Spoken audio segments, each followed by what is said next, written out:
Coming up on Mountain News this morning, Alzheimer's affects millions across the country, and the Commonwealth honored them this year with the Walk to End Alzheimer's.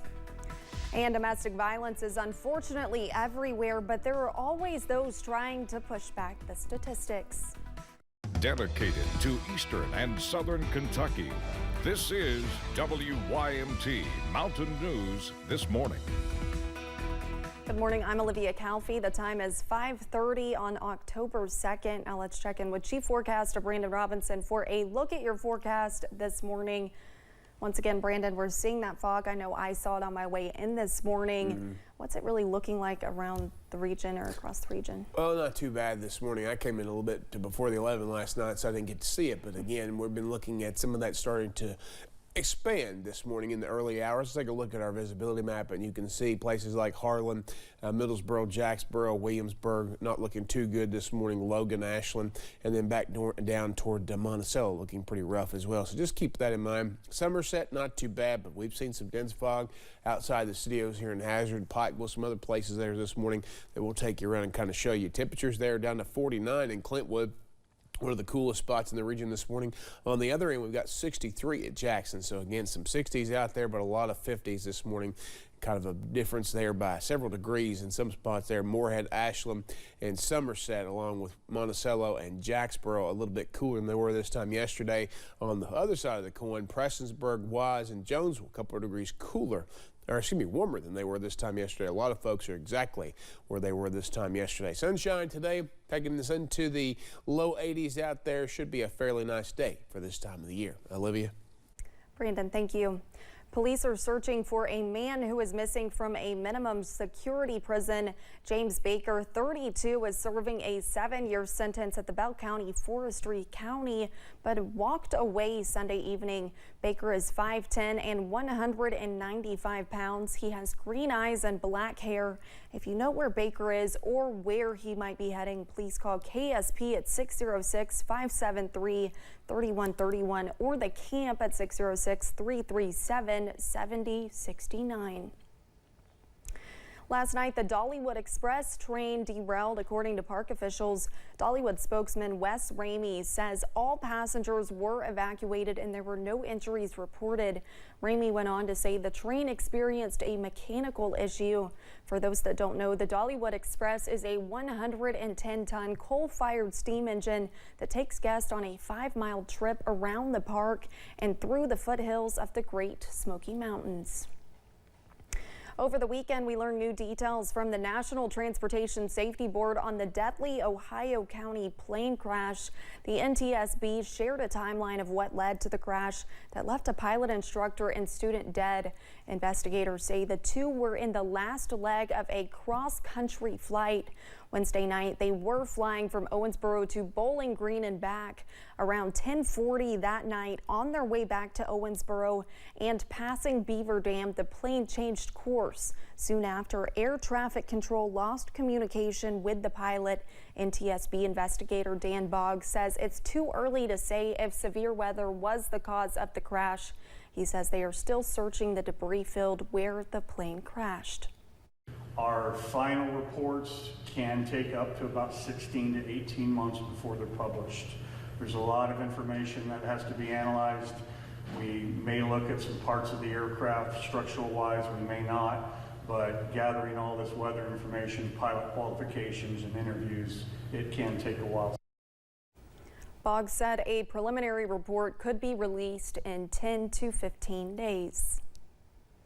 75,000 people ages 65 and over are living with Alzheimer's in the state of Kentucky, according to the Alzheimer's Association. Saturday, hundreds gathered in downtown London for the 3rd annual Walk to End Alzheimer's. WYMT's Jack Demler was there to hear stories from those impacted by Alzheimer's in the community. When April Gooden was around the age of 10, her uncle was first diagnosed with Alzheimer's. seeing that impact that it had on his wife, his children, his siblings, his, just everyone in our family was something that kind of stuck with me.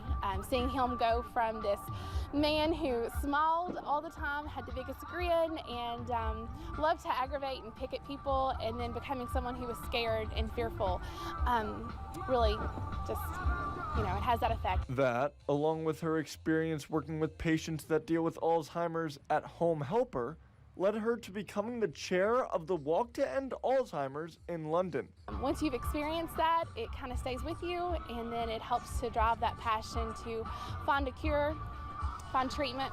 The largest fundraiser around the country that many families in Kentucky are impacted by, like David Wesley, whose mother died of Alzheimer's in 2011. It's a terrible disease. Got to the point to where she didn't know me and didn't know anything, really. The disease not only impacts those diagnosed with it, it's hard on the family and the caretakers, too, that have to sit there and watch them go through such a horrible disease. It has people eager for a cure. We're fighting for that every day in the nursing home and hospitals, and we're just hoping to raise enough money to get a cure. Walking in unity to raise awareness and funding for a cure. In London, Jack Demler, WIMT Mountain News. Gooden says while they reached their fundraising goal of $50,000, they are still accepting donations through the year. Baptist Health held a block party Saturday to increase access to life-saving cancer prevention education. The annual event aims to raise awareness about what your risk factors are and what screenings are available.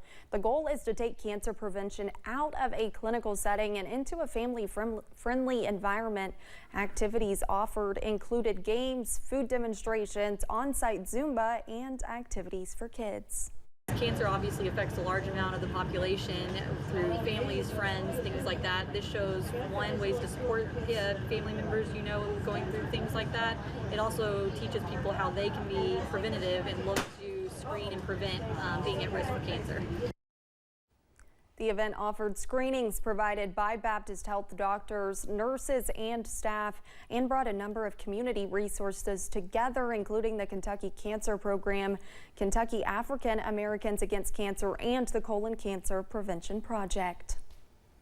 The 1st of October marked the beginning of Domestic Violence Awareness Month. Each year, more than 10 million Americans are subjected to domestic violence. As Samantha Valentino shows us, there are people who work daily to change the statistics.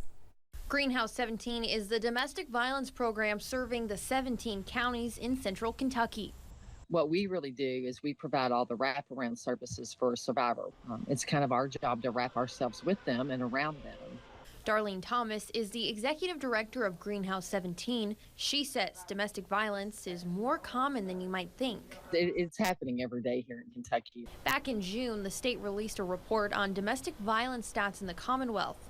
It found that more than 45% of women and 35% of men experience intimate partner physical violence or rape in their lifetimes.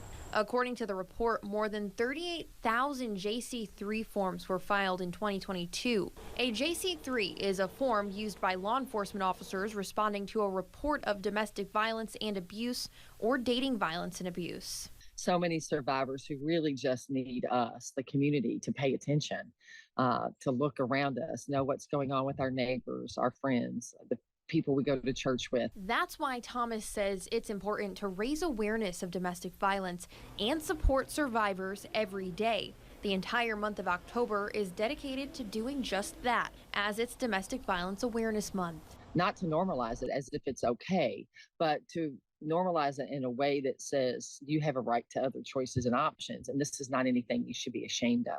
Things happening to you is not your shame or burden to carry, although most survivors feel it is. In Lexington, Samantha Valentino, WKYT. There are more than 15 cities throughout the Commonwealth that offer domestic violence programs and resources, with 6 of them being in our coverage area. October is a busy month for the city of Corbin, and all the festivities kick off with Dessert Week. The second annual Dessert Week kicks off today. Restaurants on Main Street and Cumberland Falls Highway will offer desserts for $6, and the community will get to vote on their favorite. Bubby's manager Michael Shepard says this week is a way to show people they offer more than a buffet.